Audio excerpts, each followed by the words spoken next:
OK. Donc a priori, ça a l'air d'être bon. Du coup, donc je me présente, rapidement avant de commencer. Donc je m'appelle Johan, je fais partie de l'équipe des data scientists chez Data Scientist et donc aujourd'hui, on va tout simplement voir une petite introduction, aux séries temporelles. Alors voilà, je vais vous décrire rapidement le sommaire, vous allez voir comment ça va se dérouler et puis, on suivra donc par une petite démonstration, directement, donc une application en Python, des séries temporelles. Donc voilà, si jamais vous avez des questions, vous pouvez les poser dans le chat. J'essaierai de les traiter plutôt en fin, de séance. Voilà. Du coup, bah, on va pouvoir démarrer directement. Donc comme je vous le disais, on va voir donc une introduction aux séries temporelles. Donc dans un premier temps, on va voir, la définition. Qu'est-ce qu'une série temporelle concrètement? Qu'est-ce qui pourrait être modélisé comme étant une série temporelle? On va voir, bah, les différents cas d'application qui peuvent exister, dans ce domaine-là. Par la suite, donc on verra, l quelques modèles de base, si vous voulez, de séries, temporelles qui nous permettent de faire des prédictions, mais qui, on le verra très rapidement, sont assez limités et donc on passera donc sur une troisième partie avec des modèles un peu plus évolués qui, eux, sont beaucoup plus couramment utilisés et qui permettent d'obtenir des prédictions assez satisfaisantes. Hop là. Voilà, donc on va commencer par les fondamentaux, un petit peu les bases des séries temporelles. Donc concrètement, qu'est-ce qu'une série temporelle? Eh bien, si on veut simplifier, ce concept au maximum, c'est une suite d'observations qui est faite au cours du temps. Donc tout simplement, on va essayer d'observer l'évolution, d'une quantité, d'un indicateur, d'un indice, peu importe, au cours du temps. Donc en fait, tout simplement, associé à différentes dates, dans le temps, on aura des valeurs qui y seront associées et le but est d'étudier les variations de ces valeurs-là au cours du temps. Pour vous donner quelques exemples, on peut prendre des exemples au niveau donc de l'économie. On peut s'intéresser par exemple au taux de chômage, au taux de croissance, au cours des actions en bourse. On peut également prendre le domaine de l'environnement avec par exemple, l'évolution de la pression atmosphérique, l'évolution des températures, l'évolution, du niveau d'eau des rivières, de la consommation en électricité des foyers. Il y a également des cas d'application au niveau de la santé, donc on peut prendre l'exemple des électrocardiogrammes, de l'évolution du taux de sucre dans le sang et cetera et cetera. Donc comprenez bien qu'il y a énormément de champs d'application, pour les séries temporelles et le point commun, que l'on peut, bah, remarquer, entre ces différents, domaines d'application, c'est tout simplement la relation d'une quantité avec le temps, tout simplement. Donc l'observation de l'évolution d'une quantité, en fonction du temps, tout simplement. Les principales différences que l'on va pouvoir noter par rapport à des modèles un peu plus classiques ou peut-être ce que vous connaissez déjà, donc des modèles classiques de machine learning, de régression par exemple, c'est, principalement voilà, leur dépendance dans le temps et leur comportement saisonnier. Donc leur dépendance dans le temps, je pense que ça vous paraît assez évident, maintenant qu'on a défini ce qu'était une série temporelle, donc on va observer l'évolution d'une quantité, par rapport au temps et leur comportement saisonnier, donc ça on va y revenir un petit peu plus tard dans la présentation. C'est un élément qui est assez important.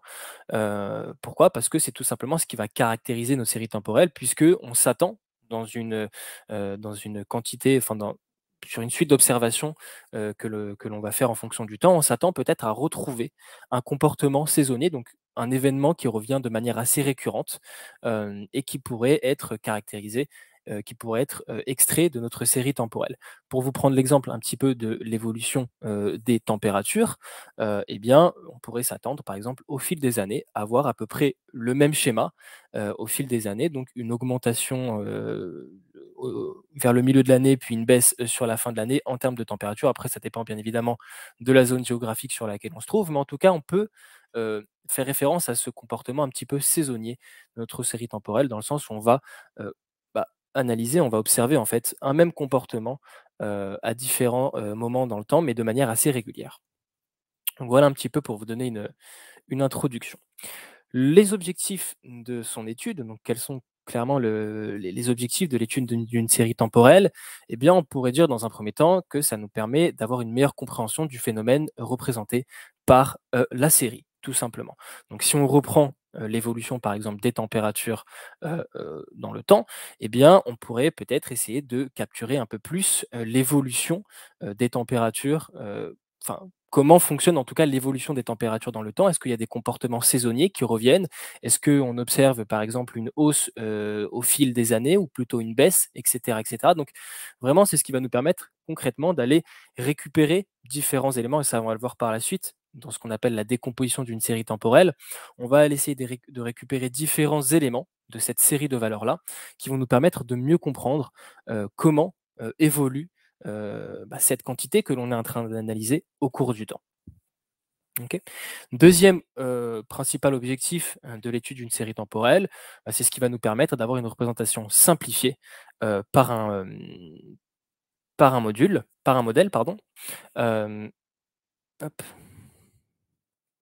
Donc par un modèle tout simplement, dans le sens où on va essayer, de modéliser, notre série temporelle, et on va voir, les différents modèles qui existent, pour ce faire et qui vont nous permettre éventuellement, de justement capter les, différentes composantes d'une série temporelle et de pouvoir faire de la prédiction sur ces séries temporelles, et d'ailleurs c'est l'objectif du troisième point ici, qui est d'obtenir donc des prédictions sur le phénomène étudié à partir de la série observée. Et donc clairement, il y a un pont qui est possible ici avec le machine learning. Donc quand on va parler de prédiction, bien évidemment, on va parler de machine learning. Et on va essayer de mettre en place un modèle qui serait capable de prédire l'évolution d'une quantité au cours du temps, tout simplement. En termes de démarche à suivre, on va avoir 3 grands axes de travail sur les séries temporelles. Donc dans un premier temps, on va avoir, la visualisation, par la suite l'analyse et enfin la prédiction. Donc alors dit comme ça peut vous paraître peut-être un peu flou, mais vous allez voir que tout au long de la présentation, il va y avoir, énormément d'analyses graphiques, qui vont être réalisées, et sur lesquelles on va pouvoir en fait, capturer pas mal d'informations sur ces séries temporelles. Et donc on va essayer d'analyser tous ces graphiques-là en vue de, récupérer ces différents éléments sur nos séries temporelles et de faire des prédictions par la suite. OK. Hop, voilà, si vous avez des questions, si quelque chose ne vous semble pas clair, n'hésitez pas à comment dire? À me poser la question sur le chat, hein, directement. OK, donc avant de, rentrer un petit peu plus en détail, sur, l'étude d'une série temporelle en elle-même, il faut définir une notion qui est celle de la stationnarité. Donc la stationnarité, qu'est-ce que c'est concrètement? C'est, une série. Donc une série stationnaire, qu'est-ce que c'est? C'est une série pour lesquelles ses propriétés statistiques ne varient pas dans le temps. Et on va s'intéresser donc à 3 propriétés statistiques qui sont donc la moyenne, la variance et la covariance. Et donc, on va appeler une série stationnaire, une série qui, tout simplement est constante au cours du temps, donc son évolution est constante, c'est-à-dire qu'il n'y a pas de tendance, il n'y a pas de tendance à la hausse, ni de tendance à la baisse.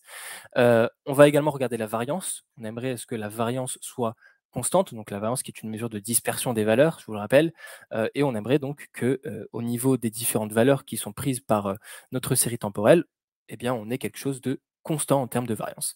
Pour ce qui est de la covariance, donc qui est une mesure de la variabilité conjointe de 2 variables, on s'attendrait donc pour qu'une série soit stationnaire à ce qu'elle ne dépende pas du temps, mais seulement du décalage, entre 2 instants. Donc par exemple, si je prends l'évolution d'une quantité, de l'année par exemple 1950 à, 2000, à l'année 2000, eh bien, j'aimerais que la covariance entre mon observation de, l'année 1950 et de l'année 1970, donc avec un écart de 20 ans, soit exactement la même que ma covariance de l'année 1970 à 1990. Et donc en gros ici, on aimerait à ce que la covariance, ne fasse pas intervenir cette variable qui est le temps, mais seulement l'écart qui est présent entre nos 2 observations. Concrètement, pourquoi on va avoir besoin d'une série stationnaire? Parce que vous vous doutez bien que voilà, si on est amené par exemple à, évaluer l'évolution des températures dans le temps, eh bien il se peut que, on ait des propriétés statistiques en fait qui varient au cours du temps. Donc on aura une moyenne des températures qui sera différente, on aura une variance qui sera différente, une variance et une covariance qui sera dépendante du temps concrètement. Et donc, nous, le but ici, et on va y revenir dans la présentation, le but sera pour n'importe quelle série que l'on va étudier et pour le modèle qu'on va implémenter, donc le modèle prédictif que l'on va implémenter, le but sera dans un premier temps de stationnariser notre série temporelle, donc notre série de valeurs, de sorte à ce que, nos 3 propriétés statistiques, soient constantes et qu'elles ne dépendent pas du temps, et on pourrait donc on pourrait émettre l'hypothèse comme quoi dans le futur, eh bien, ces propriétés-là seraient encore une fois vérifiées et donc qu'en termes de moyenne, de variance et de covariance, on aurait des statistiques qui ne dépendent pas du temps.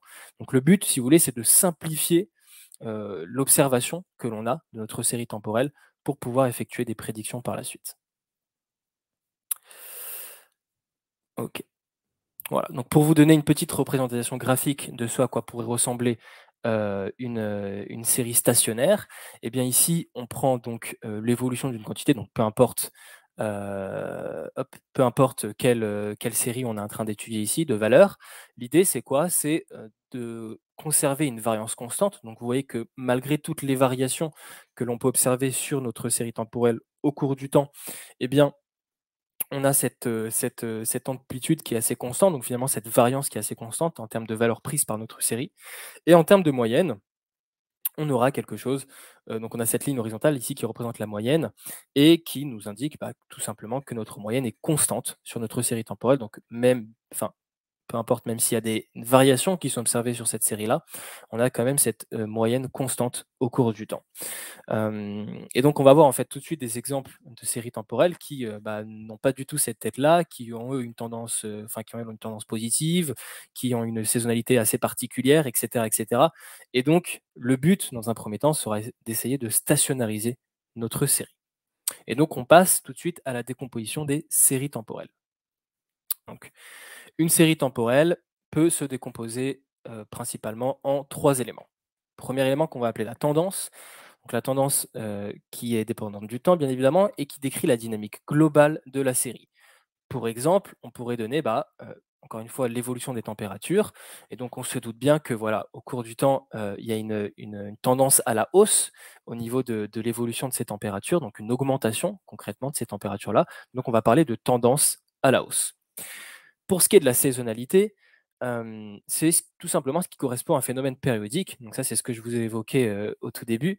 Donc un phénomène périodique qui est identifié, et qui décrit en fait un changement, bah, qui arrive périodiquement. Tout simplement, c'est un petit peu ce qu'on va appeler la partie cyclique du phénomène. Et donc pour exemple ici, je vous ai mis simplement les saisons. Donc vous comprenez bien que si on était amené à étudier l'évolution des températures, dans le temps, eh bien on serait amené à voir en fait enfin une variation, si vous voulez, de la température qui, dans des proportions différentes chaque année, bien évidemment, mais qui aurait à peu près toujours le même mouvement. Et donc, on va voir peut-être à peu près à quoi ça, enfin, on va voir à peu près à quoi ça peut ressembler. Et qui aurait donc toujours ce même mouvement à des intervalles de temps réguliers. Et troisième élément qui va nous permettre de décomposer notre série temporelle, c'est ce qu'on va appeler le bruit. Donc le bruit qui est une composante stochastique, donc c'est pour vulgariser ça, c'est une variable qu'on va, appeler, bah, une variable aléatoire tout simplement, qu'il est impossible, de prédire, correctement, que ce soit par la saisonnalité ou par la tendance et ce qui pourrait faire, bah, référence tout simplement à des, événements rares en fait qui peuvent se produire, sur l'observation, de l'évolution d'une quantité, enfin d'une variable dans le temps, tout simplement. Et donc pour reprendre un petit peu cet exemple-là, des tendances, enfin de l'évolution des températures, on pourrait considérer par exemple les catastrophes naturelles, où là on a, bah, tout simplement voilà des événements, qu'on ne peut prédire et qui vont, voilà, de manière ponctuelle et enfin de manière ponctuelle et à des endroits, précis par exemple, sur terre, bah, perturber un petit peu ces, cette évolution de température et donc c'est cette partie-là qu'on va appeler donc, le bruit ou le résidu encore, qui va en fait être une composante, aléatoire, qu'il est impossible concrètement de prédire. OK. Pour vous donner quelques petits exemples, ici, on vous prend donc la température mesurée à Jena en Allemagne entre 2009 pardon et 2016 et donc là, on a ça donc c'est clairement une série temporelle, donc c'est la mesure d'une quantité dans le temps, d'une variable dans le temps. Donc on va tout simplement, bah, remarquer qu'il y a ce comportement, donc justement ce qu'on appelle saisonnier, qui revient ici sur notre série temporelle, puisque chaque année, on observe le même comportement au niveau des températures. Donc par exemple, de 2009 à 2010, on a une hausse jusqu'à la moitié de l'année, puis une baisse. Pareil pour l'année 2010, on a une hausse jusqu'au milieu de l'année, puis une baisse, et cetera, et cetera. Et donc là, clairement, sur cette série temporelle-là, on a, bah, des variations, hem, des variations, pour lesquels on peut observer une certaine saisonnalité, donc une saisonnalité qui serait, de 12 mois concrètement, puisque tous les 12 mois, on a à peu près le même phénomène qui se reproduit encore et encore.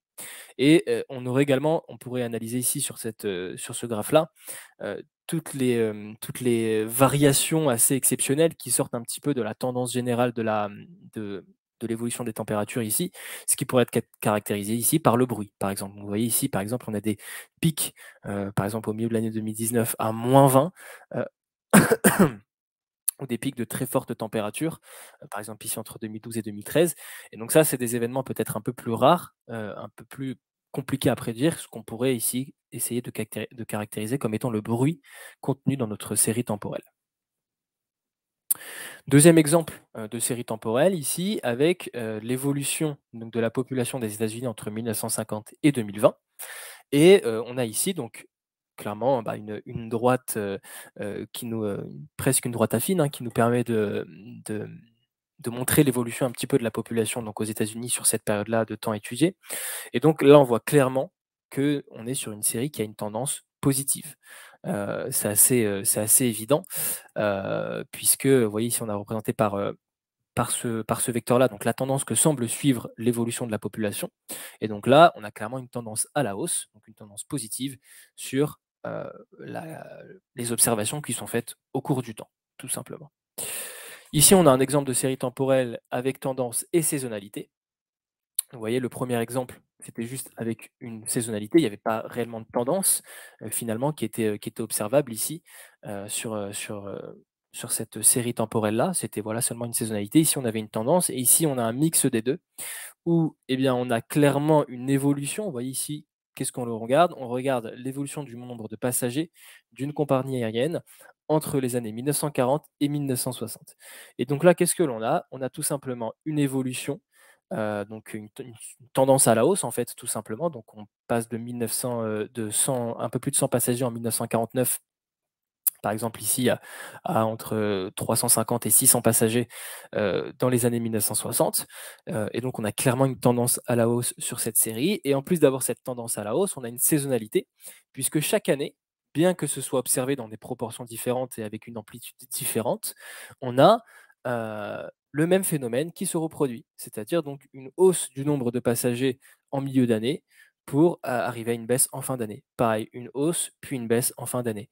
Et en fait, ce phénomène-là, on peut le calquer sur l'ensemble de notre série temporelle, puisque là, par exemple, en 1957, on a une hausse du nombre de passagers, enfin une évolution du nombre de passagers jusqu'au milieu de l'année, enfin jusqu'en 1958, pardon. Hop, non, jusqu'au milieu de l'année, puis une baisse, au début de l'année, 1958, et cetera, et cetera. Et donc on observe en fait à chaque fois ce phénomène, chaque année, sur notre série. Et donc, concrètement, ici, on a une saisonnalité, une tendance positive et une saisonnalité, qui est assez évidente. Alors en termes de saisonnalité, donc je vous ai dit au milieu de l'année, c'était pas vr oui, enfin, c'est au milieu de l'année, donc on observe ce pic.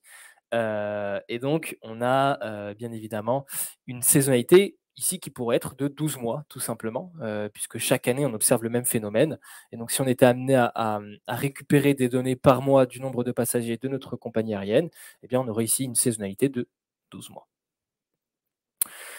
Ici, on a également un exemple de bruit blanc. Bon, alors là, ça fait pas réellement référence à une série temporelle en particulier, qu'on a pu voir précédemment, mais c'est juste pour vous montrer, voilà, les variations, si vous voulez, qui ne sont pas prévisibles, et qui seraient amenées, à perturber tout simplement notre série, temporelle. Voilà. Donc on a compris à présent qu'une série temporelle se décomposait en 3 éléments qui étaient la tendance, la saisonnalité et le bruit. Et donc maintenant concrètement, supposons qu'on ait réussi à extraire, ces différentes composantes de notre série temporelle. Comment on pourrait être amené à modéliser notre série temporelle, donc notre série de valeurs? Eh bien, on va parler de 2 principales décompositions ici, qui sont donc les décompositions additives et les décompositions multiplicatives. Donc la décomposition additive, c'est la plus simple. C'est quoi? C'est xt, donc xt qui est tout simplement la valeur observée à un instant t, donc la valeur que l'on est en train d'étudier, donc par exemple le nombre de passagers, d'une compagnie aérienne à un instant t et qui peut, s'expliquer comme étant, la somme de la tendance, de la saisonnalité et du bruit à ce même instant T, tout simplement. On a également donc la décomposition multiplicative qui, elle, n'est autre que la valeur observée à l'instant T, qui est égale au produit de ces trois composantes qu'on a pu extraire de notre série temporelle, à savoir la tendance, la saisonnalité et le bruit. Alors, il existe d'autres types de décomposition. Il y a d'autres types de décomposition multiplicative, pardon. Donc, il y a par exemple celle-ci que je vous ai mis ici en exemple. Euh, Ça dépend un petit peu, mais en tout cas, voilà. Les deux grandes familles de décomposition, on va dire que c'est les familles additives et les familles multiplicatives. Et on va le voir par la suite, en fait, que alors, on va voir déjà comment, visuellement, puisque comme je vous rappelle au début, hein, il y a pas mal d'analyses graphiques qui vont accompagner cette présentation. On va voir comment visuellement différencier une série additive d'une série multiplicative. Et on va voir comment passer d'une série multiplicative à une série additive. Pourquoi? Parce que l'objectif, je vous le rappelle, c'est de partir d'une série qui n'est pas stationnaire, donc qui ne vérifie pas les propriétés enfin les propriétés statistiques qui ne dépendent pas du temps. L'objectif pour la modéliser et pour pouvoir faire des prédictions par la suite, c'est de stationnariser cette série et donc ça va passer par, le retranchement de la tendance et de la saisonnalité à cette série. Et donc on aura beaucoup plus de facilité à retrancher, la tendance et la saisonnalité à une, série temporelle qui fait partie de la famille des compositions additives plutôt que multiplicatives. Donc, on va essayer de manière générale de tout le temps se ramener d'un modèle multiplicatif, même si c'est le cas, à un modèle additif. Concrètement, visuellement, qu'est-ce que ça nous donne? Eh bien, un modèle additif pourrait ressembler à ça. Donc, on a, pour reprendre l'exemple de l'évolution du nombre passager dans le temps, donc on a cette évolution, donc on a une tendance qui est positive ici, clairement, pour l'événement qui est observé. Et ce qu'on peut remarquer, c'est que l'amplitude est constante. C'est-à-dire que voilà, on va toujours avoir à peu près, enfin, les valeurs qui vont varier de manière, alors pas constante, mais en tout cas avec une amplitude constante. Donc on ne va pas avoir d'augmentation, si vous voulez, en même temps que le temps de cette amplitude, contrairement à un modèle multiplicatif, où là, clairement, on observe une amplitude qui est croissante, donc des variations qui deviennent de plus en plus grandes au cours du temps. Variations de valeurs qui deviennent de plus en plus grandes au cours du temps. Donc voilà un petit peu comment différencier un modèle additif d'un modèle multiplicatif. Concrètement, comment en Python, on va être capable d'analyser ces différents composantes qu'on vient de caractériser, donc qui sont la tendance, la saisonnalité et les résidus. Eh bien, ici, donc, alors on verra dans le code tout à l'heure, dans la démo, à quoi ça fait référence exactement. Mais donc ici, qu'est-ce qu'on a? On a tout simplement appliqué des compositions saisonnières donc, de notre série temporelle via le module stat model disponible sur Python et qui nous permet d'obtenir les résultats suivants. Donc sur ces résultats-là, qu'est-ce que l'on peut observer? On observe donc dans un premier temps notre série temporelle en elle-même. Vous voyez ici, j'ai par exemple, donc on a repris l'exemple du nombre de passagers, l'évolution du nombre de passagers dans le temps. Donc on a l'évolution du nombre de passagers.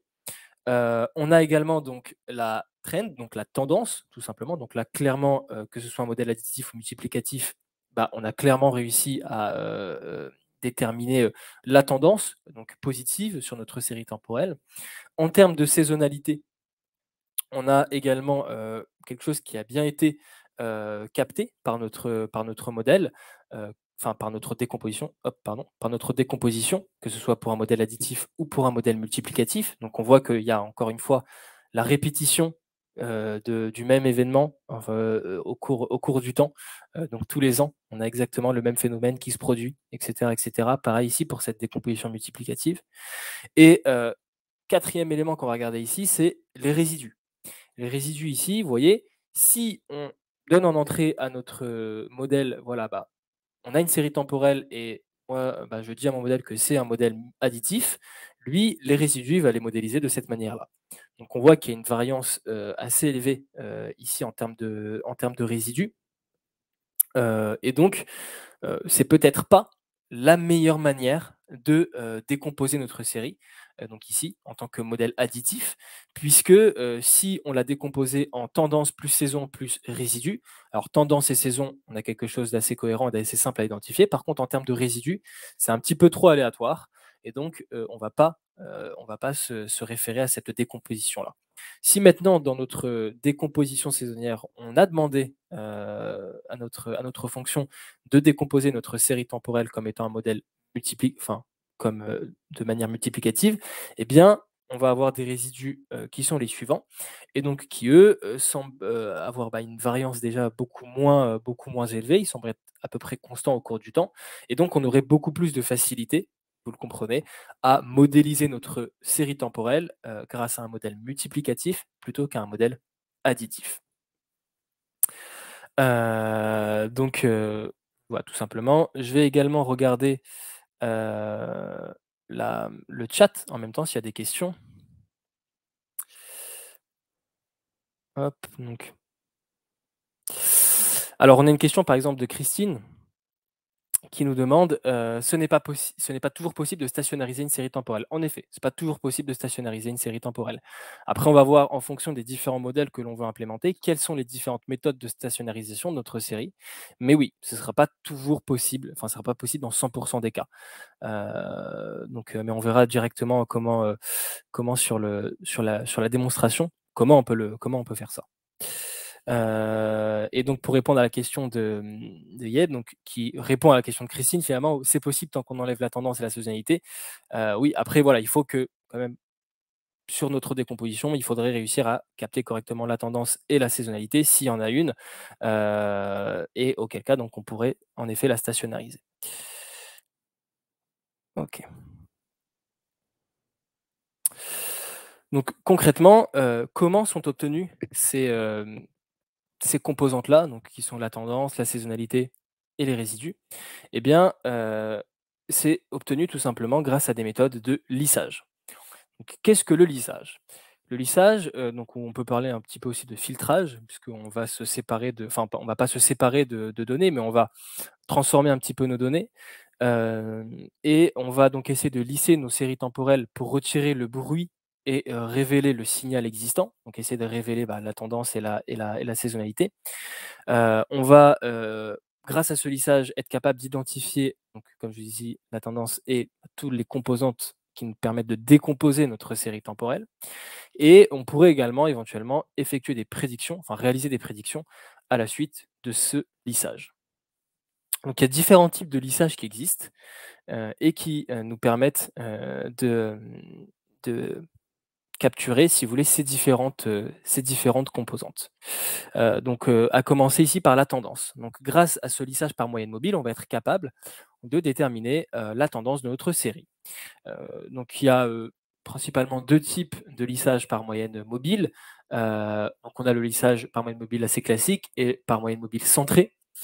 Qu'est-ce qui se passe concrètement? On va prendre ici une série de valeurs, vous voyez, donc de 2000 enfin pour l'année 2020, du 1er janvier jusqu'au 1er décembre, peu importe l'événement ici qui est observé. Ce qui va se passer, c'est tout simplement qu'on va faire la moyenne de ces 3 valeurs-là. Par exemple, on va choisir déjà notre fenêtre qui va correspondre un petit peu, à la périodicité de notre série temporelle. Donc si, on a des, phénomènes qui se répètent tous les 3 mois ou tous les 6 mois ou tous les 12 mois, en fonction de ça, on va choisir notre fenêtre et ici, donc on va prendre par exemple une fenêtre de 3 pour simplifier et on va faire la moyenne de ces 3 valeurs-là. Et donc la moyenne de ces 3 valeurs-là va être affectée au 3e mois, ici, que je suis en train d'étudier. Et on va faire exactement la même chose pour tout le reste de notre série. Donc pour, le mois d'avril, on va faire la moyenne des 3 mois précédents, et cetera, et cetera. Et ainsi de suite. Ce qui va nous permettre en fait un petit peu de lisser, enfin clairement de lisser notre série temporelle et de déterminer la tendance de cette série-là. On a également donc le type, le lissage par moyenne mobile centré, qui lui, donc est le suivant. Donc comment ça se passe? C'est plutôt simple. On va choisir en fait une fenêtre. Par exemple ici, voilà, on a pris une fenêtre de 3 valeurs parce qu'on a remarqué une périodicité de 3 sur notre série. Donc on va prendre une période de 3 valeurs et sur cette période de 3 valeurs, eh bien sur la valeur du milieu sera associée, la moyenne des 3 valeurs sélectionnées, tout simplement. OK? Donc forcément, ça va nous générer des valeurs manquantes que ce soit, au début, ou à la fin. Puisqu'à la fin, si on est amené à sélectionner ces 3 valeurs-là, bien évidemment, enfin, pour cette dernière case, on n'aura pas une fenêtre, de 3 valeurs, à sélectionner et à rentrer pour cette observation-là, puisqu'on ne va pas plus loin que que le mois de décembre 2020 et donc on va avoir forcément des NaN qui vont être générés ici. Concrètement, qu'est-ce que ça nous donne, ce lissage par moyenne mobile?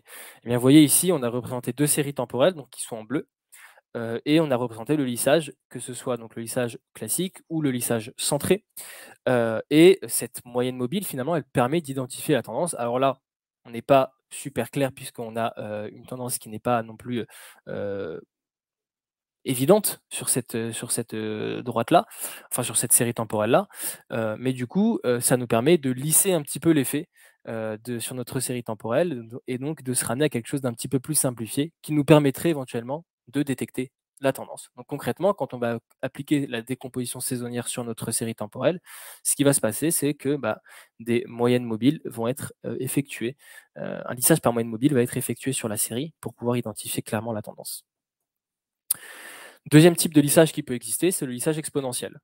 Donc le lissage exponentiel, c'est quoi? C'est, donc si on prend une formule simple, c'est tout simplement, voilà, hop, pardon, qu'un instant, donné, n'est autre qu'une combinaison en fait des instants, présent et passé, et donc enfin des instants passés plutôt et qui est, donc auquel est affecté donc un coefficient alpha qui va venir bah, tout simplement pondérer ces différents instants passés, en fonction de l'importance, qu'ils ont tout simplement et qui vont nous permettre, bah, de déterminer l'instant présent qu'on est en train d'étudier. Donc on a la formule juste ici, la formule générale où, bah, justement ce coefficient alpha en fait, plus il sera élevé, plus, les instants, proches de l'instant qu'on essaye d'étudier auront une forte influence sur, sur l'instant T que l'on est en train d'essayer de modéliser. Plus ce coefficient alpha sera faible, plus c'est des, observations lointaines qui auront en fait un impact direct hem, sur comment dire? Sur, la valeur de notre série à un instant donné. Et donc on pourrait, heu, éventuellement être amené à faire des prédictions, par la suite sur ces comment dire? Sur ces, grâce à ce lissage exponentiel, tout simplement, puisque à partir du moment où on a réussi à déterminer notre alpha, donc ici, vous voyez, on a pris un exemple avec un alpha qui vaut 0,1, un alpha qui vaut 0,9, et donc qui est là un petit peu, encore une fois, pour lisser, les différentes variations que l'on peut observer dans notre série temporelle, eh bien, on va être capable, de prédire à un instant t, grâce, à toutes les valeurs qu'on a pu avoir aux instants, t-1, t-2 et cetera, et cetera. Bien sûr, ça reste très limité en termes de prédiction et voilà, c'est un petit peu ça ce qu'on appelle les modèles, simplistes, un peu basiques, si vous voulez, en série temporelle, qui vont pas nous permettre finalement d'aller très loin et donc c'est en ce sens-là qu'on va essayer d'aller voir d'autres modèles et de voir ce qui s'y passe, comment ils fonctionnent et comment on va être capable de prédire correctement nos données. Et donc concrètement, vous voyez, grâce à ce lissage-là, on va essayer donc de capturer la tendance et comment capturer la saisonnalité? Eh bien, on va tout simplement, regrouper, nos valeurs, par période qui ont été identifiées. Donc si on prend par exemple, une observation qui a été faite au fil des années, qu'on a observé une période de de 12 mois et ben, on va essayer de regrouper toutes nos valeurs par mois et de faire une moyenne de toutes les valeurs par mois pour, justement représenter cette saisonnalité-là et avoir, bah, la décomposition, ici, la décomposition ici qu'on a pour, notre série temporelle, tout simplement. Voilà, après on va pas trop rentrer dans le détail, mais l'idée, c'est un petit peu ça, c'est d'après ce lissage-là, et d'après ces différents regroupements faits, par rapport aux périodes, observées, on va être capable de récupérer, la tendance et la saisonnalité. Il y a d'autres types de lissage exponentiel qui existent, donc il y a le double lissage, le triple lissage qui eux, bah, permettent directement, en plus de la tendance, d'identifier la saisonnalité. Et du coup, c'est des méthodes qui sont un peu plus efficaces que le lissage par moyenne mobile ou que le lissage exponentiel simple, mais qui restent encore une fois assez limitées. Hop là. OK. Et du coup, on va, tout simplement passer sur d'autres modèles de séries temporelles qui, eux, sont beaucoup plus couramment utilisés et qui nous permettent d'avoir des résultats beaucoup plus performants, tout simplement. Donc, on va voir les modèles AR, EMA, ARMA, ARIMA et SARIMA. Donc, vous voyez qu'à chaque fois, d'un modèle à l'autre, on ajoute, enfin, ça semble être une composition des modèles précédents. Et donc, c'est exactement ça. Et on va voir comment construire un modèle SARIMA, par exemple, grâce à l'analyse de notre série temporelle en étudiant donc un modèle AR, EMA, ARMA ou ARIMA. Donc, je reviens rapidement sur le concept de stationnarité que j'ai évoqué au début, puisque les modèles qu'on va étudier à présent, en tout cas pour les modèles AR et ARMA, ont besoin obligatoirement d'être stationnaires. Enfin, on a besoin d'avoir une série stationnaire pour les mettre en application. Donc stationnaire, je vous le rappelle, c'est l'espérance, la variance et la covariance qui ne dépendent pas du temps, tout simplement. Et donc on pourrait considérer que si on est amené à faire des prédictions, voilà, si on a des observations qui sont faites par exemple de l'année 1900 jusqu'à 2023 et qu'on aimerait nous prédire pour 2024, 2025, et cetera, eh bien on supposerait que les propriétés statistiques de la série ne vont pas changer, donc que ça sera la même moyenne, que ça sera la même variance et que la covariance en fait ne dépendra que de l'écart entre deux instants étudiés, observés. Comment vérifier la stationnarité? Donc principalement à l'aide d'un test statistique, qui est le test de Dickey-Fuller augmenté, dont on va avoir une application directe lors de la démonstration. Et on va voir en fait, tout ce qu'on va retenir, c'est tout simplement une p-valeur de ce test statistique qui va nous permettre de soit d'accepter ou soit de rejeter l'hypothèse nulle concernant la stationnarité de nos données. Et voilà, comme je vous disais, donc, les hypothèses de stationnarité doivent être respectées pour appliquer les modèles AR et ARMA. Donc concrètement, qu'est-ce qu'un modèle AR? Modèle AR qui signifie donc autorégressive. euh, Hop, alors, certaines personnes demandent de ne plus afficher les commentaires. Hop là, voilà. Donc, que signifie le modèle AR? C'est tout simplement Autoregressive Models.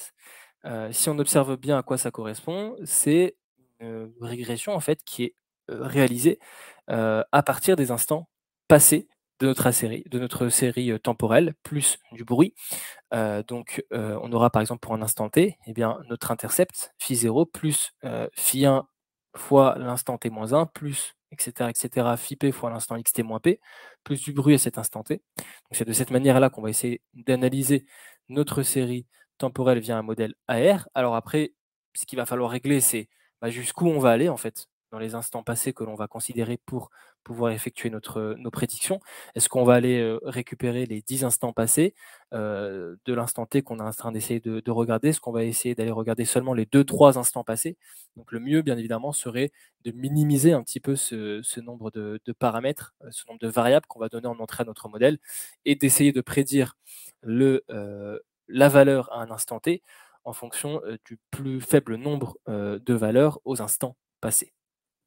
Ici, on vous donne donc un exemple pour un modèle AR1 qui serait xt égale à phi0 plus phi1 fois xt moins 1, donc qui ne dépend seulement, qui dépend seulement de l'instant précédent, l'instant qu'on est en train de vouloir prédire, plus le bruit à cet instant t, donc qui est une variable aléatoire, encore une fois, qu'on pourrait modéliser selon, selon la loi selon la loi qui a été détectée pour les variations de ce bruit-là. Et donc, comme je disais, donc le modèle AR consiste simplement à modéliser notre série temporelle à l'aide des termes passés. Et donc, il s'agit simplement d'une régression de la variable par rapport à elle-même, concrètement.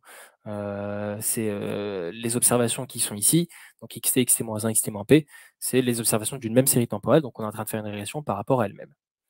Concernant les modèles MA, donc, Moving Average Models, qui n'ont pas grand-chose à voir avec ce qu'on a vu sur les moyennes mobiles, mais qui, eux, donc, nous permettent en fait de modéliser notre série temporelle seulement à l'aide des erreurs. Donc il s'agit d'une régression sur les erreurs, tout simplement. Donc on peut le voir ici. On a xt qui est tout simplement une combinaison des différentes erreurs passées auxquelles sont associés différents coefficients. Bon, ça, c'est bien évidemment le modèle qui se chargera de calculer tous ces coefficients-là et on va les récupérer par la suite. Et donc, pour un modèle MA1, on aurait enfin ce modèle-là, donc x est égal à mu plus epsilon t plus phi 1 epsilon t moins 1. Et donc, pareil que le modèle AR1, pour le modèle AM1, on va essayer de prédire les valeurs d'une série temporelle à un instant t seulement grâce aux erreurs euh, observées aux instants t et t-1. Ok. Alors je regarde en même temps s'il y a des questions qui sont posées dans le chat.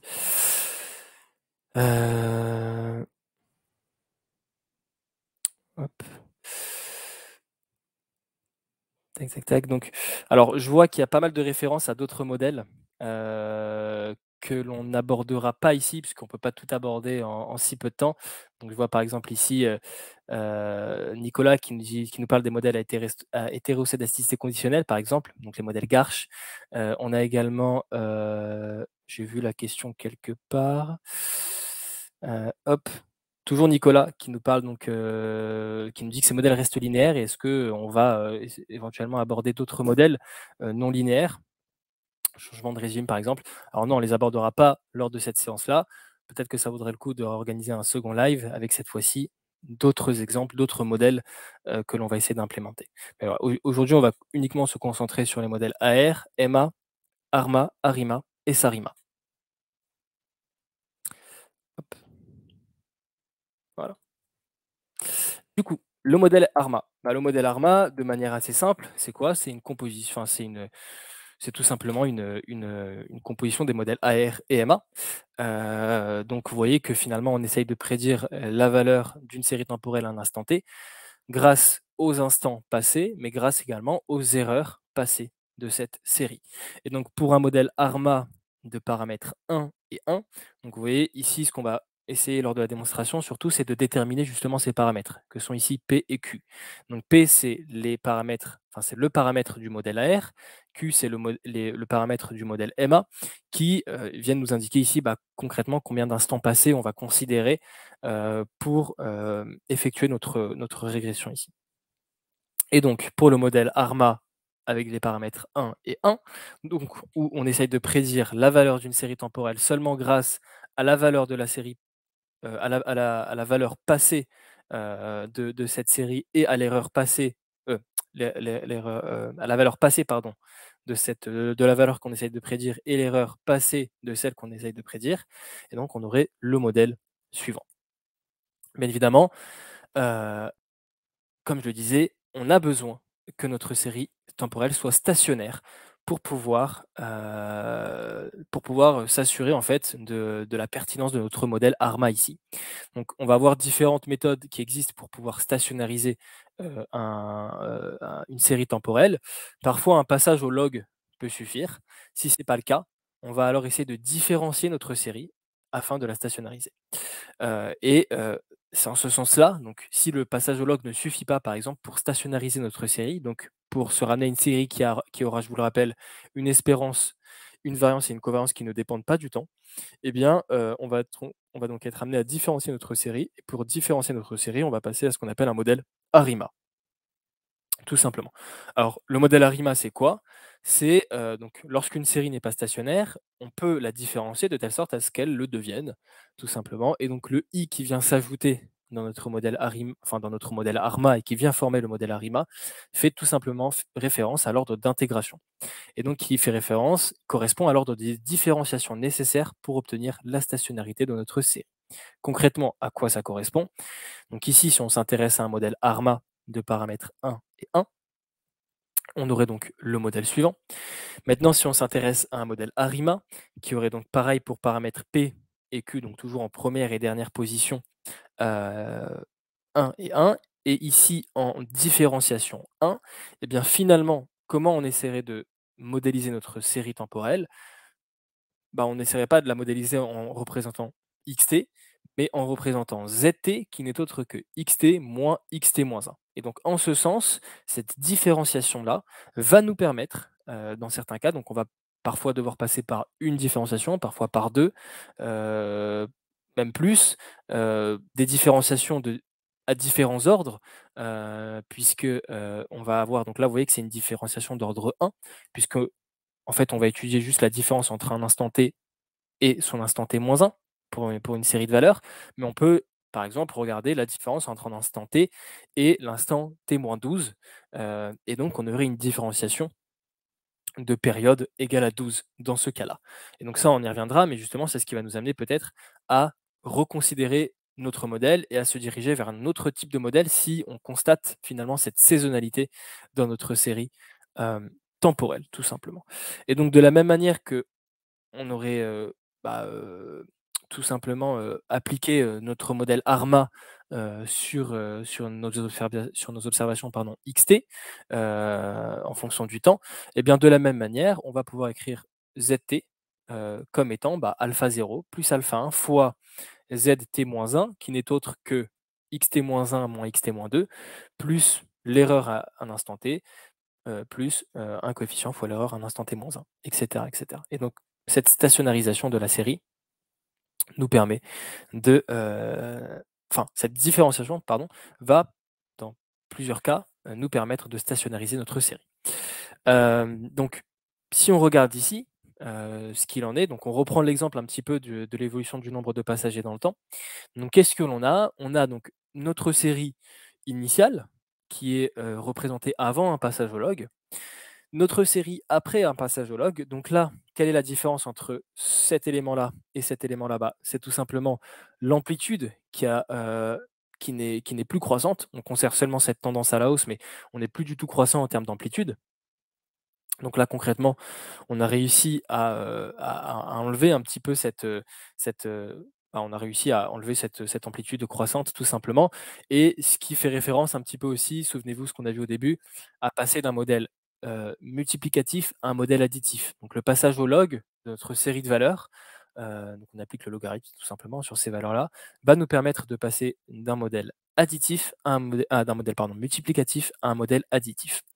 OK, donc c'est très bien. Le passage au log a fait comment dire? A eu un impact sur nos valeurs.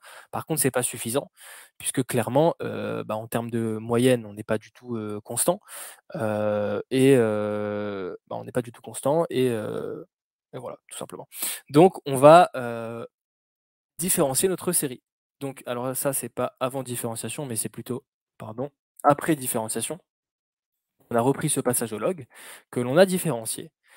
Et donc là, en fait, ce qu'on regarde, c'est plus chaque instant, xt de notre série, mais c'est les ZT, et donc ici, c'est une différenciation d'ordre 1.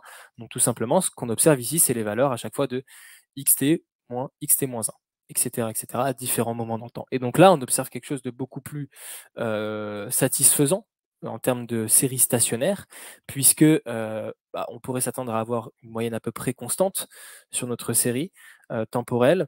L'amplitude, bah, on l'avait déjà enlevé, l'amplitude croissante, on avait déjà réglé ce problème via le passage au log. Et en termes de variation, vous voyez, si on fait référence au premier graphe que je vous ai montré, alors c'est sûr que ce ne sera pas exactement pareil, puisque c'est un graphe qui avait été créé de toutes pièces, mais du coup, ici, on observe une variance qui semble à peu près, on va dire entre guillemets, «à peu près constante» au cours du temps. Hop là, je regarde en même temps s'il y a des questions.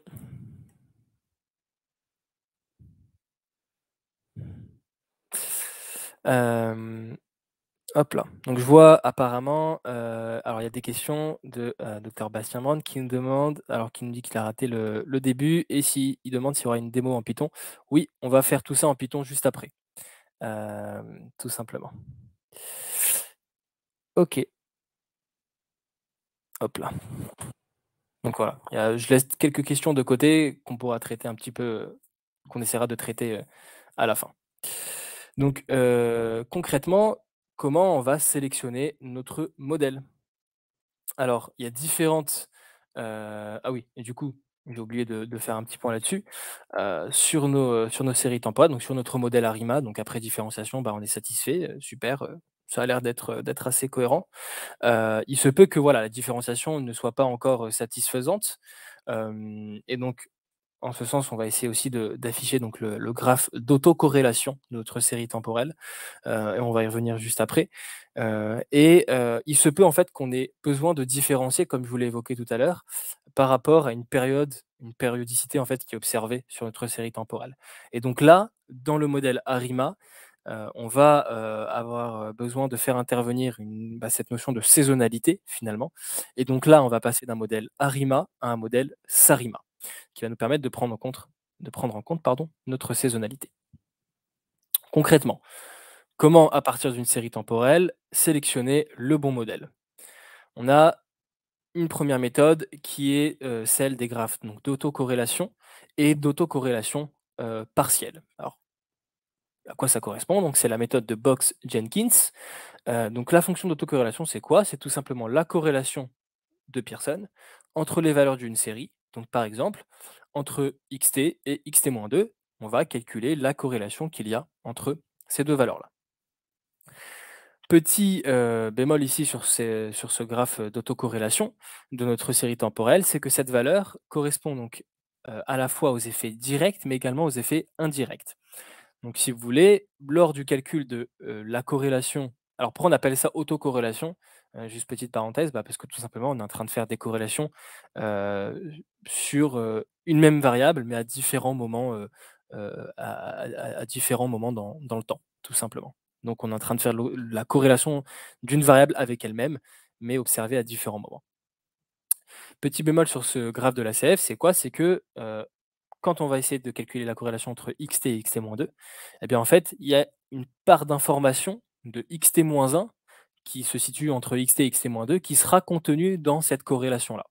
Et donc c'est en ce sens qu'apparaît, l'autocorrélation partielle cette fois-ci, et qui elle permet en fait de mesurer, si vous voulez, la corrélation, d'un instant, t avec, son instant t-2, t-3, peu importe, sans, prendre en compte, donc sans subir les effets indirects des instants qui se trouvent entre ces deux moments-là, étudiés.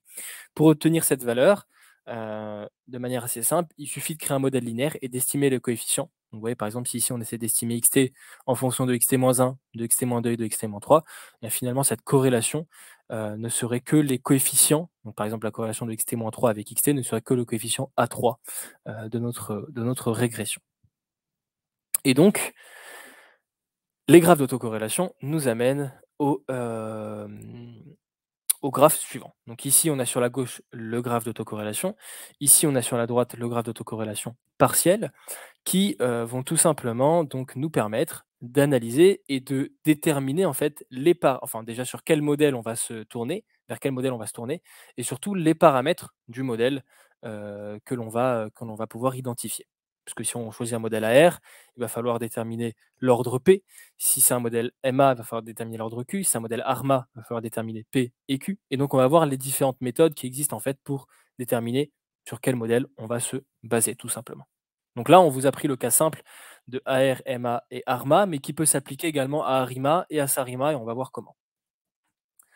Donc là, en fait, vous avez à chaque fois la corrélation, d'un instant, donc de l'instant, 0 avec lui-même, la corrélation de l'instant 1 avec l'instant 0, et cetera, et cetera. Donc forcément, on aura toujours en première valeur, vu qu'on est en train de regarder la corrélation d'un instant avec lui-même, on aura toujours la même valeur si on veut. On aura toujours 1, pardon, excusez-moi, on aura toujours 1 qui sera observé sur notre graphique. Et donc concrètement, comment on va déterminer nos différents paramètres? Donc si c'est un modèle AR, apparemment, on nous dit que au niveau du, graphe d'autocorrélation, on devrait voir, nos, corrélations qui tendent vers 0, et au niveau du graphe d'autocorrélation partielle, on devrait observer, des corrélations en fait qui s'annulent après l'ordre P choisi pour notre modèle AR. Alors qui s'annulent, on va considérer qu'elles s'annulent à partir du moment où, normalement voilà, elles rentrent dans notre zone de confiance, on va considérer que ça s'annule, quasiment. Pour ce qui est des modèles MA, on va regarder donc le graphe ACF et on va regarder à partir de quel ordre nos autocorrélations, s'annulent, et on va regarder est-ce qu'au niveau du graphe d'autocorrélation partielle, est-ce que nos valeurs vont tendre vers 0. Pour ce qui est du modèle ARMA, on voudrait donc sur les 2 graphes que, nos comment dire? Nos 2, enfin que ce soit sur l'autocorrélation ou sur l'autocorrélation partielle, on aimerait voir des valeurs qui tendent toutes 2 vers 0. Et donc concrètement, à partir de quel ordre on va voir ça tend vers 0. Et donc là, bah, assez, clairement, on peut voir qu'on peut identifier un modèle ARMA, puisqu'on a à chaque fois à partir, de l'ordre 1, vous voyez ici, alors et ici de l'ordre 2, on a des valeurs qui s'annulent et donc, enfin qui tendent vers 0 en tout cas, pas qui s'annulent, mais qui tendent vers 0 plutôt. Et donc là, on pourrait dire qu'on a un modèle ARMA de paramètre 1 pour le P et de paramètre 2 pour le Q, tout simplement. OK? Donc après, il se peut que vous ayez pas toujours, des graphes d'autocorrélation et d'autocorrélation partielle qui soient aussi simples à lire et pour lesquels on pourrait, tout simplement, déterminer nos différents paramètres. Hem, Par contre, si c'est pas le cas, il faudrait peut-être revoir est-ce que votre série, elle est bien stationnaire et éventuellement peut-être la, redifférencier une nouvelle fois pour la stationnariser, ou alors, il se peut, voilà, que vous ayez du mal à choisir concrètement les différents paramètres de vos différents modèles. Et donc là, il y a différentes méthodes qui existent pour pouvoir en fait varier les paramètres de manière automatique, si vous voulez. Donc il y a les modèles Auto-Arima ou Auto-Sarima qui permettent de faire varier ces différents paramètres-là et de voir en fait ce qui vous renvoie le résultat le plus performant, tout simplement. Ok. Deuxième méthode d'évaluation pour des modèles de série temporelle, c'est ce qu'on va appeler les critères d'information. Donc les critères d'information, c'est quoi? Donc on a l'AIC, le BIC, enfin l'AIC, le PIC et l'HQC, qui, sont, des critères, que l'on va être amené à vouloir minimiser, pour un modèle donné, pour un modèle implémenté. Concrètement, ça correspond à quoi ces, comment dire? Ces critères d'information? Eh bien, si vous voulez, c'est un petit peu, ce qui va vous permettre de faire le compromis entre le biais, donc qui diminue en fonction du nombre de variables et la parcimonie de notre modèle, qui est, si vous voulez, un petit peu la volonté, de décrire une valeur, enfin de décrire des données avec un minimum de variables possibles. Donc on n'aimerait pas se retrouver avec des modèles, AR, 12, enfin ARMA par exemple 12 et 50. On n'aimerait pas se retrouver avec tous ces instants-là, précédents dans notre modèle et donc on aimerait minimiser un petit peu tout ça. On va pas trop entrer dans le détail des calculs, mais lors de l'implémentation des différents modèles, c'est des quantités qui vont être, enfin c'est des critères qui vont être calculés automatiquement. Et juste pour vous préciser, donc K, fera référence au nombre de variables de notre modèle. L fera référence, au maximum de vraisemblance, calculé sur notre modèle et N fera référence au nombre d'observations, de notre, modèle, tout simplement. Enfin de notre, le nombre d'observations de nos données. Donc ici pareil, bon ici c'est un petit n, mais l'idée est la même, c'est que c'est le nombre d'observations et donc on va essayer de minimiser ces critères d'information pour obtenir le modèle le plus, optimal. En termes de métriques, principalement, la métrique que l'on va regarder, c'est, la métrique MAP, donc qui s'exprime en pourcentage et qui est un petit peu, indépendante de l'échelle, enfin qui est complètement indépendante de l'échelle des valeurs et qui va nous permettre de nous donner en pourcentage, voilà, le pourcentage d'erreurs, heu, que l'on observe en fait sur les prédictions faites par notre modèle, tout simplement. Donc voilà un petit peu pour la partie, on va dire entre guillemets «théorique», bien qu'on ne soit pas rentré, dans tous les détails, que l'on peut avoir sur les séries temporelles.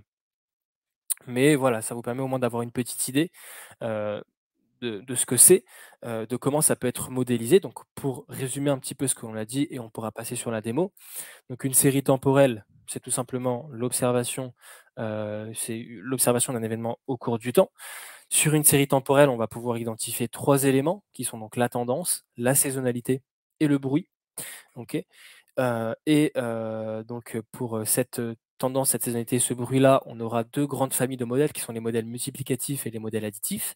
Et par la suite, pour modéliser, et pour faire des prédictions sur notre série temporelle, donc on a vu les modèles un petit peu de base, mais qui finalement, voilà, on va pas trop s'y intéresser parce qu'on va pas réussir à comment dire?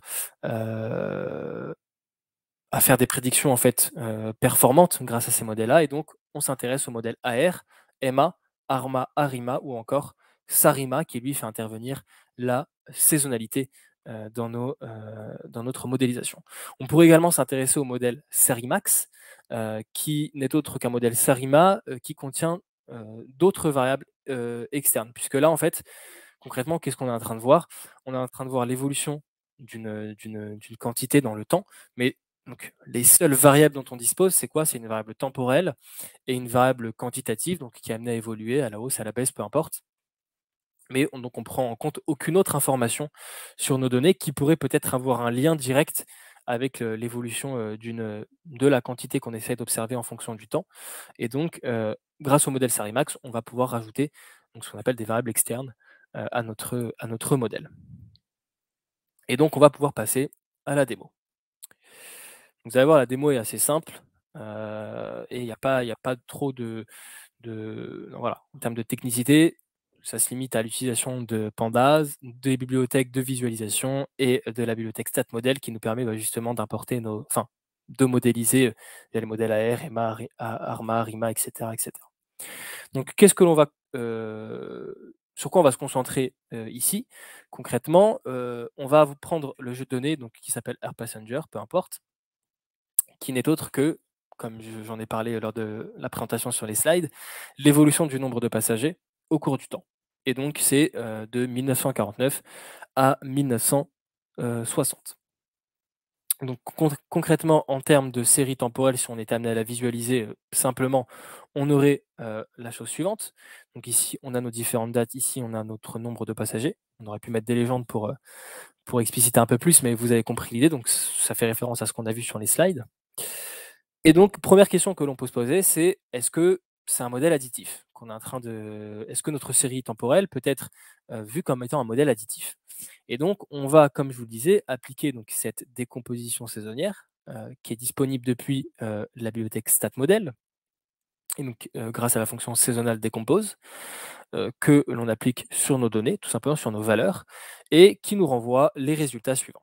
Donc on a bien notre, série temporelle qui est représentée ici. On a sa tendance qui a apparemment été représentée de manière assez claire, donc il y a pas de souci là-dessus.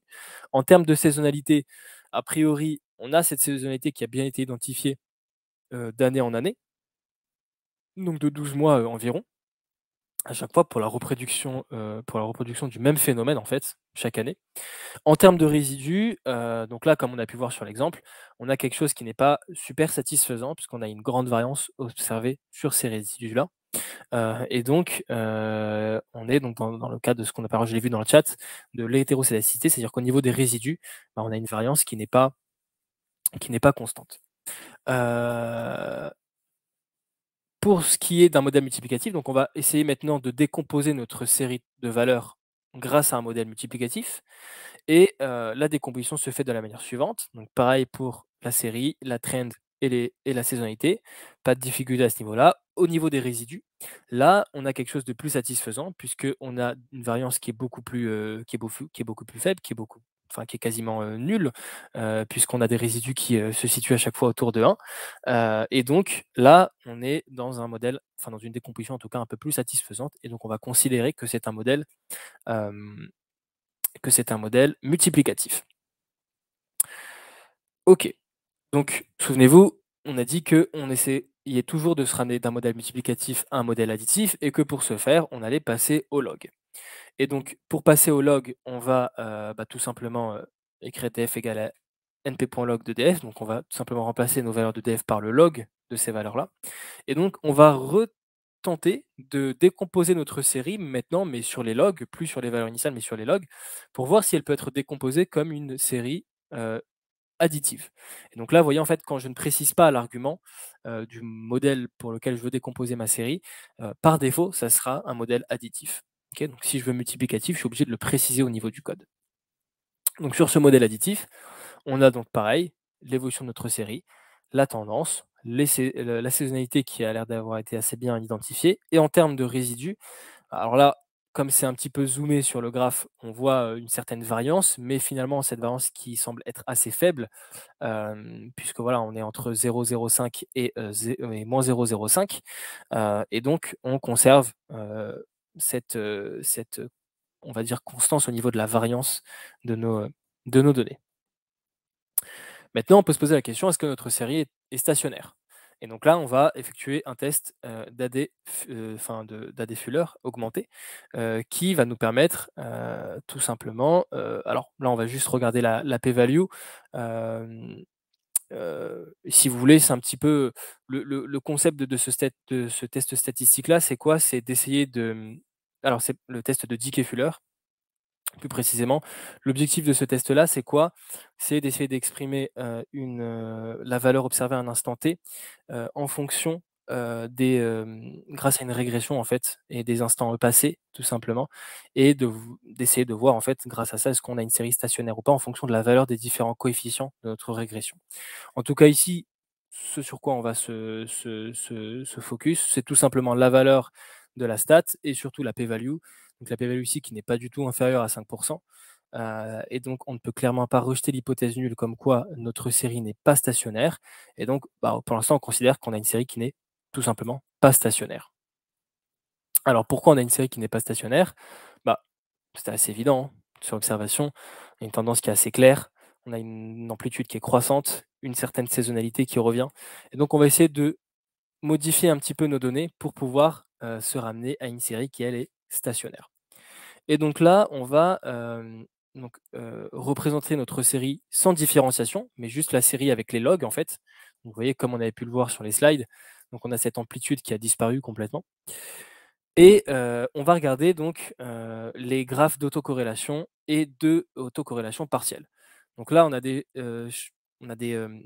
graphes d'autocorrélation et d'autocorrélation partielle qui sont pas si évidents que ça à interpréter. Ça a l'air ici de tendre vers 0 apparemment. Ici, ça a l'air d'être le cas aussi, mais on a certains pics qui reviennent de temps en temps, au niveau des autocorrélations. Donc on comprend assez rapidement que c'est pas satisfaisant et de toute manière, on le savait puisque notre série n'était pas stationnaire et donc on va s'intéresser à une première différenciation.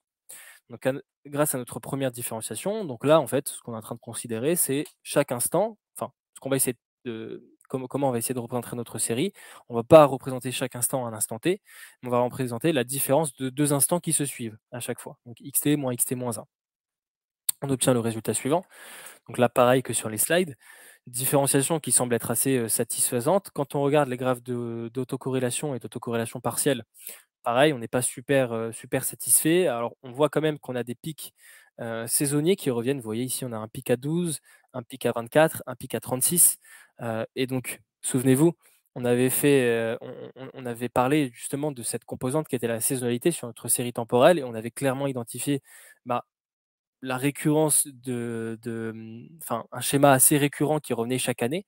Donc concrètement avec une saisonnalité enfin une périodicité de 12 en fait, tout simplement. Tous les 12 mois, on va réobserver à peu près la même, la même dynamique sur notre, sur l'événement, enfin sur la quantité qu'on est en train d'observer.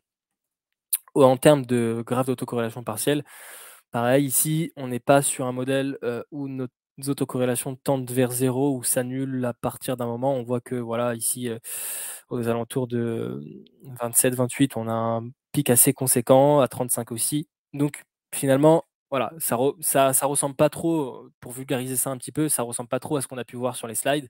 Donc finalement, en termes de différenciation, peut-être que c'est pas la différenciation la plus performante ici que l'on pouvait obtenir. Et donc on va éventuellement s'intéresser à redifférencier une nouvelle fois notre série et cette fois-ci à la différencier, avec une période.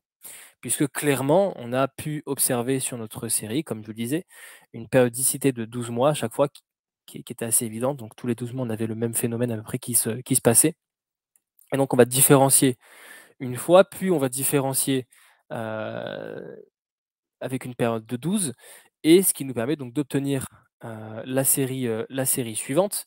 Et en termes de graphe d'autocorrélation et d'autocorrélation partielle, là, on a quelque chose, pardon, d'un peu plus performant et pour lequel on va être capable éventuellement d'identifier les différents paramètres de nos modèles. Donc pour vous rappeler, alors on va reprendre en parallèle cet élément-là, ce petit tableau-là, qui nous disait quoi? Qui nous disait donc que, si c'était un modèle ARMA, on avait, une tendance, enfin, on avait donc des autocorrélations et autocorrélations partielles qui tendaient vers 0. Donc on va regarder ici, est-ce qu'on a l'air de tendre vers 0? Alors, on a plus ou moins l'air de tendre vers 0, même si c'est pas exact. C'est-à-dire on n'est pas, c'est pas évident, puisqu'on a certains pics quand même qui sortent ici, par exemple à 12, encore une fois, qui font référence à cette saisonnalité. Mais de manière globale, on va dire que, voilà, on peut dire qu'à partir, de l'ordre 1, on a tendance sur notre graphe d'autocorrélation à tendre vers 0. Pour ce qui est de l'autocorrélation partielle, pareil, à partir du pic d'ordre 1 qui sort de manière assez conséquente, on a tendance à tendre vers 0 puisqu'on se situe à chaque fois dans notre zone de confiance. On va considérer que, voilà, que dans cette zone de confiance, on tend vers 0 tout simplement. Malgré encore une fois des pics de saisonnalité récurrents donc à 12 et à 36, un peu plus faibles à 24. Donc là, on va faire une première estimation de modèle et on va considérer donc un modèle ARMA, avec, un paramètre P qui vaut 1 et un paramètre Q qui vaut 1. Bien évidemment, il ne faut pas oublier qu'on a différencié une fois avant de différencier, avec une période de 12, et donc on pourrait faire référence à un modèle plutôt ARIMA, où là on va avoir donc un P qui vaut 1, un Q qui vaut 1 également et un ordre de différenciation noté D qui vaudra 1 également puisqu'on a différencié une fois, notre série pour déterminer ces paramètres-là. Donc vous voyez que c'est pas si évident, sur les graphes d'autocorrélation partielle de déterminer à chaque fois les ordres qui conviennent. Et donc en ce sens, c'est pour ça qu'il y a des méthodes aussi, d'auto-implémentation, si vous voulez, du modèle qui permettent, justement de tester différentes plages de valeurs pour les différents paramètres et de, conserver les paramètres qui nous renvoient les comment dire? Les scores, les plus performants en termes de prédiction. On pourrait, faire le parallèle un petit peu avec notre grid search CV où on ne sait pas trop quels paramètres, hyperparamètres choisir pour nos modèles de machine learning, que ce soit un modèle de classif ou un modèle de régression. Et donc on va essayer de faire varier ces différents paramètres-là, avec des grilles de paramètres pour chacun des modèles, et on va voir en fait, en fonction de tous les scores qui sont calculés, concrètement, si vous voulez, combinaison de paramètres et d'hyperparamètres est la plus optimale pour notre modèle. Pour ce qui est des ordres saisonniers, on va faire exactement la même chose, mais cette fois-ci, pour, les pics donc qui reviennent en fait à 12, à 24, à 36 et cetera, puisqu'on a considéré une saisonnalité de 12. Donc là, on va pas considérer le premier pic et dire qu'à partir du premier pic, on tend vers 0, mais on va considérer par exemple le pic numéro 12 comme étant le premier pic, qui fait référence à un ordre 1 pour notre modèle, AR, MA ou peu importe. Donc on va revoir un petit peu le tableau qu'on a vu ici. Sur ce tableau-là, on avait quoi? On avait donc que si c'est un modèle AR, on tend vers 0 au niveau de l'ACF. Donc là, alors on a l'air de tendre vers 0, heu, mais c'est pas si évident que ça puisqu'on a quand même certains pics qui sont assez élevés, même s'ils restent dans la zone de confiance. Pour ce qui est d'un modèle MA, on a donc au niveau du graphe, de l'ACF, donc de l'autocorrélation partielle, que ça s'annule à partir d'un certain ordre et que pour le PACF, on a que ça tend vers 0. Donc pour le modèle AR, ici, on ne va pas considérer que c'est un modèle AR. Pourquoi? Parce que oui, ici, ça tend vers 0. Par contre, ici, ça ne s'annule pas du tout à partir d'un ordre 1 ou d'un ordre 2. Donc on ne va pas pouvoir considérer que c'est un modèle AR. Par contre, pour ce qui est, du modèle MA, éventuellement, on pourrait considérer que ça l'est, puisque on a, donc si on revient ici, on a que ça s'annule à partir de l'ordre Q. Donc concrètement ici à partir du pic numéro 12, ça semble s'annuler vu que ça reste dans la zone de confiance. Et pour ce qui est de l'autocorrélation partielle, on semble tendre, on semble tendre vers 0, à peu près. Bien sûr, voilà, il y a toujours des variations. On observera encore des pics qui, ne satisfont pas à chaque fois les conditions qui sont posées par ce tableau-là qu'on a essayé de mettre en place. Après voilà, cette recherche des différents ordres, elle se fait un petit peu à partir du moment où on a une série, pour laquelle les graphes d'autocorrélation et d'autocorrélation partielle ne sont pas si évidents à lire que ça, eh bien on peut faire différents tests sur les différents ordres que l'on va choisir pour essayer de trouver le modèle optimal. En tout cas ici, le choix a été fait de retenir donc les ordres P, petit p égale à 1 et petit, q égale à 1 et ici, en fait, on a considéré un modèle saisonnier MA dans le sens où, bah, le grand P vaut 0 et ici le Q vaut 1 et donc lorsque l'on va vouloir, implémenter notre modèle, on va donc implémenter un modèle SARIMA, donc ce à quoi je vous faisais référence un peu plus tard, un peu plus, enfin précédemment. Et on va donc préciser les ordres pour le modèle qui n'est pas saisonnier, donc le modèle ARIMA, et les ordres pour le modèle saisonnier, donc le modèle SARIMA. Vous voyez ici qu'on utilise SARIMAX, mais en réalité, on n'a pas d'autres variables externes à ajouter. Donc ça va appliquer un modèle SARIMA directement.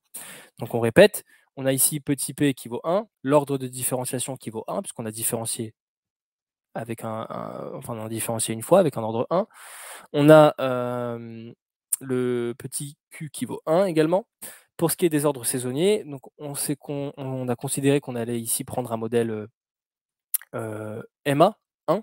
Donc au niveau du paramètre P du modèle AR, on est à 0. Au niveau de la différenciation, on est à 1 puisqu'on a différencié une fois. Au niveau du Q, on est à 1 et au niveau de, la saisonnalité ici, sur laquelle on a fait notre différenciation, enfin cette périodicité sur laquelle on a fait notre différenciation, on est sur une valeur de 12. OK. Donc voilà, alors il est possible que d'autres modèles marchent un peu mieux. En tout cas, voilà, ici, c'est ce qui était globalement le plus simple à prendre, en compte, enfin à déduire en tout cas de nos différents graphes. Ça peut varier, vous pouvez faire un petit peu varier vos paramètres, pour voir un petit peu ce que ça vous donne. Est-ce que vous arrivez à minimiser vos critères d'information? Est-ce que à chaque fois vos résultats sont significatifs? Et cetera, et cetera. Donc on va analyser un petit peu rapidement ce modèle-là qui a été mis en place. Donc qu'est-ce qu'on a? On a les critères d'information AIC, BIC et HQIC qui ont ici les valeurs suivantes. On a, nos différents paramètres, enfin nos différents, oui, les différents paramètres qu'on a choisis. Donc comme on a dit ici qu'on était sur un, ARIMA 1, 1, 1, on a donc un premier coefficient, pour notre modèle, ARIMA, qui est donc le AR.L1. On a sa valeur et on a également une p-value qui nous permet de, déterminer en fait si ce paramètre-là est significatif pour notre modèle. On a également le paramètre MA de, notre modèle ARIMA, enfin de notre modèle, non, saisonnier. On a le, paramètre, pour le modèle MA de notre modèle saisonnier cette fois-ci, et avec les coefficients, enfin les coefficients, calculés. Et on a donc toutes ces p-valeurs-là qu'on va pouvoir relever sur notre rapport, sur le rapport de notre modèle et on va être capable, en fait, de comprendre quels sont, les ordres qu'on a bien déterminés et quels sont les ordres dont on aurait pu se passer. Et donc là, clairement, ce que l'on voit, vous voyez, en fait, on va un petit peu aussi jouer, hein, au fur et à mesure, c'est-à-dire qu'on va pas forcément directement trouver la bonne décomposition exacte qu'il faut et donc on va être amené à la réajuster au fur et à mesure. Et donc là, clairement, on voit que en termes de p-value pour le coefficient AR, enfin pour l'ordre AR, on a quelque chose qui n'est pas significatif vu qu'on est supérieur à 5, donc on va pouvoir éventuellement se passer de cet ordre-là. Et donc pour se passer de cet ordre-là, on va tout simplement le supprimer et donc le P, petit p qui valait 1 initialement vaut 0 maintenant. Donc on considère un nouveau modèle. Un nouveau modèle dans lequel cette fois-ci tous nos coefficients, en tout cas toutes nos variables semblent significatives, et donc on arriverait, bah, à prédire en fait, si vous voulez apparemment d'après ce modèle-là, on arriverait à prédire la valeur à un instant T en fonction des erreurs de l'instant qui le précède et en fonction, des, erreurs aux 12 instants, précédents, tout simplement. Et on peut donc s'intéresser également aux critères d'information, comme je vous disais, AIC, BIC, HQIC, et cetera. Donc vous voyez par exemple que pour la première implémentation, on avait donc, -439, -428, -435. Ici, on est à -441, -442 et -447. Donc l'idée, c'est encore une fois de minimiser ce critère. Donc là, apparemment, bah, on le minimise, même si c'est pas, conséquent comme minimisation, mais on a quand même des valeurs qui sont inférieures et donc a priori, on pourrait être amené, à reconsidérer, enfin à considérer ce modèle comme étant plus performant et concrètement, on va regarder ce que nous donne ce modèle-là. Alors on aurait pu varier, hein, on aurait pu essayer peut-être avec d'autres paramètres, et avec d'autres paramètres, tout simplement, pour voir ce que ça nous donne. Et donc en termes de prédictions, donc ici, on va s'intéresser aux prédictions faites depuis l'année 1959 jusqu'à l'année 1960 pour voir si on arrive à bien se calquer sur nos données. Donc ici, je précise dans mes prédictions, donc vous voyez que je fais un passage à l'exponentielle parce qu'initialement, j'avais fait un passage au log sur mes données. Donc j'ai besoin de repasser à l'exponentielle pour retrouver la valeur réelle de mes données, tout simplement. Donc je fais un passage exponentiel sur mes prédictions. Donc je vais prédire de la valeur 120 à 131, ce qui correspond en fait de 1959 à 1960 et donc j'affiche la série, donc réelle, des valeurs réelles en bleu, avec les valeurs prédites en orange et donc on voit qu'on a réussi quand même à fitter pas mal, nos données. On pourrait également rentrer de nouvelles dates pour voir un petit peu ce que ça nous donne. Mais évidemment là, en termes d'évaluation des performances, on serait un peu limité puisqu'on n'a pas de, valeur de référence, auxquelles se comparer les prédictions qu'on fait sur des années futures pour pouvoir dire si notre modèle a, très bien prédit, ces données, qui vont arriver dans le futur. Après voilà, on peut se baser encore une fois sur le modèle qui a été mis en place, les critères d'information, et cetera, et cetera.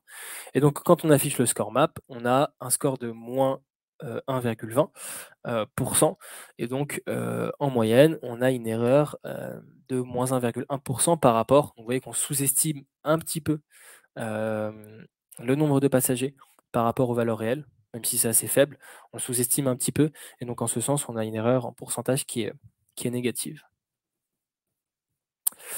Voilà, donc voilà un petit peu pour la démonstration, ce que ça peut nous donner.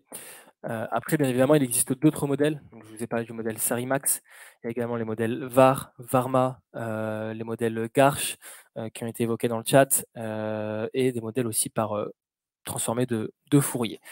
C'est pas des modèles sur lesquels on va revenir aujourd'hui, puisque voilà, il nous faudra un petit peu plus de temps, mais pourquoi pas peut-être faire une autre séance où, on parlerait un petit peu de ces modèles-là. Voilà, un petit peu pour cette, comment dire? Pour cette présentation. Alors je vois qu'il y a eu pas mal de mouvements dans le chat. Je vois également que pas mal de personnes se sont répondues, entre elles. Donc voilà, si vous avez des questions éventuellement, vous pouvez les poser, puisque là je me balade un petit peu, mais il faudrait que je filtre un peu. Donc si vous avez des questions, n'hésitez pas à les poser. Voilà, OK. Donc pour résumer un petit peu, on a vu quand même alors on a une question. Hop. Alors, on a une question donc de, David, Louis qui nous dit: «Quels modèles sont les plus utilisés par les entreprises à des fins professionnelles?» Alors généralement, alors c'est les modèles, Sarima et Sarimax, ils sont assez fréquemment utilisés. Après, c'est vrai qu'on peut retrouver des modèles un peu plus simplistes parfois, par exemple, pour des modèles financiers où on aimerait, juste s'intéresser par exemple, à la tendance, d'une série de valeurs et on aimerait faire des prédictions sur ces, sur les valeurs futures. Est-ce qu'on va avoir une tendance à la hausse? Est-ce qu'on va avoir une tendance à la baisse? Donc parfois, dans des modèles financiers, des modèles un peu plus, simplistes sont utilisés, comme, celui du, double ou triple lissage exponentiel, qu'on a pu voir, enfin, on n'a pas vu, on a juste vu le lissage exponentiel simple, mais on peut, éventuellement appliquer le double ou triple lissage exponentiel qui peut être, qui peut être efficace. Après, tout dépend du niveau de précision que l'on veut, que l'on veut atteindre en termes de prédiction. Est-ce qu'on veut essayer de capter vraiment chaque, variation, au niveau de la quantité qui est observée? Est-ce qu'on essaie vraiment de capter plus ou moins une tendance générale? Est-ce que c'est une tendance à la hausse, une tendance à la baisse? Donc ça dépend un petit peu.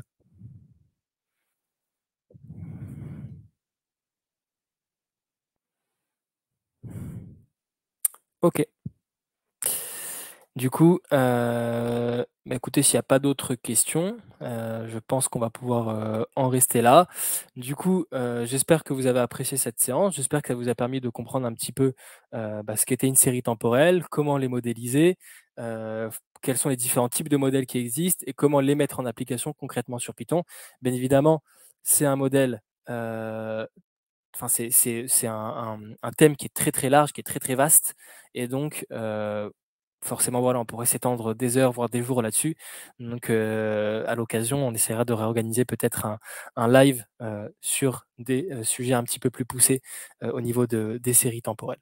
OK? Voilà, aujourd'hui, ça restait quand même une introduction, donc voilà, j'espère que ça vous a plu et que ça vous a permis de remettre un petit peu les choses dans l'ordre si jamais c'était un petit peu confus pour vous. Voilà, et ben écoutez, je, vous, dis, je vais vous souhaiter donc une très bonne fin d'après-midi. Je vous souhaite également un excellent week-end et peut-être à bientôt. Pour ceux qui me demandent s'il est possible de retrouver cette représentation, oui, elle sera disponible sur YouTube, en rediffusion directement. Le replay sera disponible sur YouTube. Voilà, voilà. Bonne fin de journée et très bon week-end.